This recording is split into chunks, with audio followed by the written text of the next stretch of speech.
Hello everyone मो चिन्नु स्वागत करछि मो यूट्यूब चैनल को। तो आज आपण मानक पई आंची गोटे चैलेंजिंग वाला आईब्रो जोटा कि बहुत ही लोक करिया को मना करते हैं टाइप आईब्रो, कारण तांको आईब्रो बहुत पतला होता है आउ से माने तार लाइनिंग कोठी देबे जानि ही पारन। तो एमती आईब्रो बहुत सारा चैलेंजिंग होता है आपण मानक पई। तो आपण मानक पई आज आंची टाइप आईब्रो देखते कितने कम हेयर तो कम आईब्रो रे आम केमी गोटे परफेक्ट लाइनिंग कर आउटलाइन आउ भल देखा आईब्रो पूरा लाइनिंग लगे। तो चलते वीडियो स्टार्ट करवा।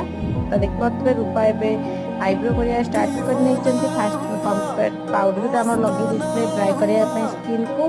तापर से कट कर जहाँ भी जो एक्सट्रा बड़ बड़ दिखा तो कट कर देखिए लाइनिंग हल्का हल्का जोटा कि एक्सट्रा ओनली एक्सट्रा हेयर ताकू सी बढ़िया भाव में बाहर कर नौ।